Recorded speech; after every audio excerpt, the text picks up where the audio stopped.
வணக்கம். எனது பெயர் டாக்டர் பி அனுராதா அப்படின்னு பெருமையாக சொல்லிக்கலாம். முனைவர் பட்டம் வாங்கியிருக்கேன் அப்படின்றத நான் பெருமையாக சொல்லிக்கலாம், வெளியில் மட்டும்தான். ஏன்னா அதற்கான ஊதியம் எனக்கு கிடைக்கிறதில்ல. நான் இப்போ கெஸ்ட் லெக்சரராக சேர்ந்து இங்கே 3 வருஷம் தான் ஆச்சு. இந்த இதில் எனக்கு 11 மாதம் ஊதியம் மட்டும்தான் எனக்கு கிடைக்குது. நான் இதுக்கு முன்னாடி தனியார் கல்லூரியில் வேலை பார்த்துட்டு இருந்தேன். அங்கே கூட எனக்கு 12 மாதங்களும் ஊதியம் கிடைச்சிட்டு இருந்தது. நான் கெஸ்ட் லெக்சரர் அப்படின்னு சொன்னோன்னா கவர்மெண்ட் காலேஜில் போய் நம்ம சேர்ந்துட்டோம்னா நம்மளுக்கு எப்படியாவது பணி நிரந்தரம் கிடைச்சிரும். இந்த 48 வயசுக்கு அப்புறமா நான் எங்கேயும் கொண்டு போய் நான் பல லட்சங்களை கொடுத்து என்னால் வேலைக்கு சேர முடியாது அப்படின்றதுனால இந்த ஒரு சின்ன ஒரு விஷயத்தில் நம்ம இங்கே போனோம் அப்படின்னு சொன்னால் கண்டிப்பாக நம்ம கவர்மெண்ட் வேலை கிடைச்சிரும் அப்படின்ற ஒரு நம்பிக்கையில் தான் இங்கே சேர்ந்துருக்கேன். ஆனால் எனக்கு இங்கே வந்ததுக்கப்புறம் தான் தெரியும் 11 மாதம் தான் ஊதியம். அந்த ஊதியமும் எனக்கு தொடர்ச்சியாக கிடைக்காது. ஏன்னா ஏப்ரல் மாதம், மே மாதம், ஜூன், ஜூலை இந்த 4 மாதங்களும் எங்களுக்கு ஊதியம் வராது. அந்த மே மாதம் ஊதியமே கிடையாதுனாலும் இந்த 3 மாத ஊதியமும் எங்களுக்கு ஜூலைக்கு அப்புறமா தான் கிடைக்கும். அப்போ நாங்கள் மாதம் நாங்கள் வரக்கூடிய செலவுகள் அப்படின்னு ஒன்று இருக்குல்ல சார். நம்ம வீட்டு வாடகையிலேருந்து பால் காசுலேருந்து நான் 4 மாதம் கழிச்சு தான் எனக்கு வருமானம் வரும், நான் அப்போ தான் தருவேன்னு சொன்னால் பால் ஊற்ற மாட்டாங்க, வீட்டை காலி பண்ண சொல்கிறாங்க. அப்போ நாங்கள் எங்கே போய் நிற்போம்? வெளியில் பெருமையாக பேசிக்கிறோம், வி ஆர் டாக்டர்ஸ், டாக்டரேட் அப்படின்னு சொல்லிக்கிறோம். ஆனால் அதற்கான ஒரு மதிப்போ மரியாதையோ இந்த கவர்மெண்ட்டே எங்களுக்கு கொடுக்கல. அப்படின்னா நான் கவர்மெண்ட் காலேஜில் லெக்சரராக இருக்கேன் அப்படின்னு சொல்லும்போது, நான் என் பிள்ளைங்களுக்கு பாடம் சொல்லி கொடுக்கும்போது, நீ படித்தா நீ பெரிய உத்தியோகத்துக்கு போகலாம், நல்ல வருமானம் கிட்டலாம் அப்படின்னு நான் எப்படி சொல்ல முடியும்? அவன் திருப்பி என்னை கேள்வி கேட்குறான், உங்கள் வருமானம் என்ன மேடம் அப்படின்னா நான் 25,000 சொல்கிறேன். அந்த 25,000 வச்சு நீங்கள் எப்படி குடும்பம் நடத்துறீங்க? இப்போ வாடகையே 12,000 கொடுக்கணுமே, நீங்கள் எப்படி குடும்பம் நடத்துறீங்க அப்படின்னு என்னை திருப்பி கேள்வி கேட்குறான். அப்போ நான் அவங்ககிட்ட நீ உயர்கல்வி படித்தா நீ மென்மேலும் வளர்வா, நீ உனக்கு பெரிய அதிக அளவில் உனக்கு வருமானம் கிடைக்கும், நான் எப்படி சொல்ல முடியும்? ஸோ இந்த நிலைமையில தான் நாங்கள் எல்லாருமே இருந்துக்கிட்டு இருக்கோம்.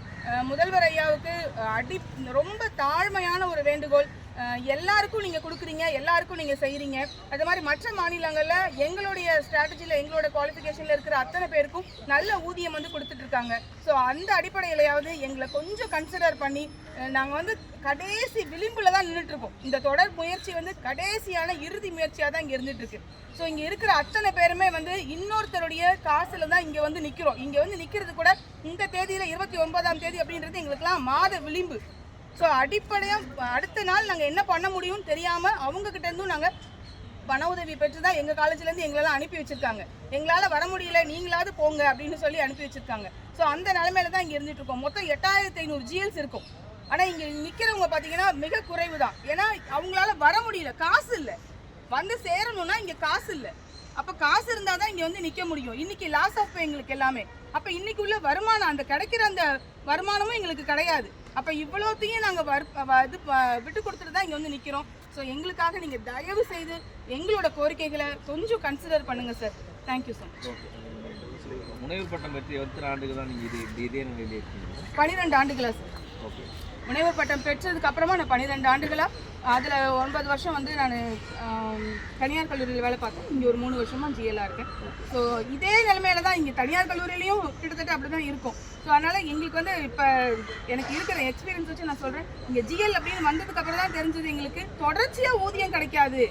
ஏன்னா அந்த தனியார் கல்லூரியில் கூட மாதம் 3ஆம் தேதியான சம்பளம் விழுந்துடும்.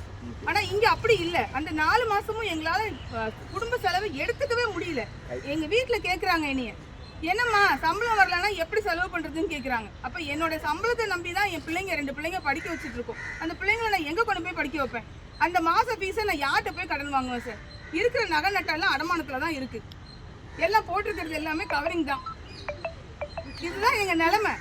ஓப்பனாக சொல்கிறேன், இது எங்கள் நிலைமை. ஏன்னா வெளியில் பார்க்கும்போது பேராசிரியராக தெரியணும் அப்படின்னா எங்களுக்குன்னு ஒரு டிக்னிட்டி வேணும். நாங்களாம் எங்களை போலியாக ஒரு கௌரவத்துக்குள்ளே அடக்கி வச்சுட்டு இருக்கோம். அதான் இந்த கௌரவ விரிவுரையாளர் அப்படின்றத அட்லீஸ்ட் நாங்கள் எங்களால் படிச்சிருக்கோம். ஆனால் எங்களால் ஒரு இதே PhD ஸ்டூடெண்ட்ஸை மற்றவங்களால கைட்ஷிப் கொடுத்து கைட் பண்ணி கொண்டு வர முடியும். ஆனால் எங்களுக்கு அந்த கைட்ஷிப் கூட கிடையாது சார். அதே படிப்பு தானே சார் நானும் படிச்சிருக்கேன். எனக்கு என்ன சார் வந்துட்டீங்க? அதே தமிழ்நாட்டில் தான் நானும் இருக்கேன். இதே PhD முடிச்சவங்க இன்னைக்கு 1,00,000 2 லட்சம் சம்பளம் வாங்குறீங்க. எங்களுக்கு நாங்கள் அவ்வளோ கேட்கலையே சார். அதில் கால்வாசி தானே நாங்கள் கேட்குறோம், 57,000 தானே கேட்குறோம். இந்த 57,000 கூட கொடுக்க முடியல உங்களுக்கு அப்படின்னு சொன்னால் நாங்கள் எதுக்கு அந்த படிப்பை படிக்கணும்? ஒரு கெஸ்ட் லெக்சரர் சைன் பண்ணால் எங்களை அலோவ் பண்ணுறது கூட இல்லை சார் எங்கள் காலேஜஸ்லாம். நீ யாருமா GL? நீ உட்காரு. ரெகுலரில் இருக்கிறவங்க தான் அத்தனை விஷயத்துலையும் கையெழுத்து போடுறாங்க. ஆனால் வேலை பூரா நாங்கள் தான் சார் பார்க்குறோம். நான் முதல்வன்லேருந்து எல்லா வேலையும் each and every segment we are doing there. ஆனால் அவங்க எல்லாத்தையும் கையெழுத்து கிரீனிங் சைன் பார்த்தீங்கன்னா அவங்க தான் இருக்குது. அப்போ அடிமைகளா, கொத்தடிமைகளா நாங்கள் வேலை பார்த்துட்டு இருக்கோம். ஆனால் assistant professor கூட எங்களுக்கு போட முடியாது sir. You are not eligible to give us certificate. Assistant professor நான் ஒரு மீட்டிங் செமினார் அட்டெண்ட் பண்ணேன்னா என் பேரு டாக்டர் பி அனுராதான் போட்டு கெஸ்ட் லெக்சரர் தான் கொடுப்பாங்களே தவிர அசிஸ்டன்ட் ப்ரொஃபசர்னு கொடுக்கறது இல்ல சர்டிபிகேட்ல கூட. ஏன்னா நீ கெஸ்ட் லெக்சரர் தானமான்னு கேக்குறாங்க. அனுராதா. Thank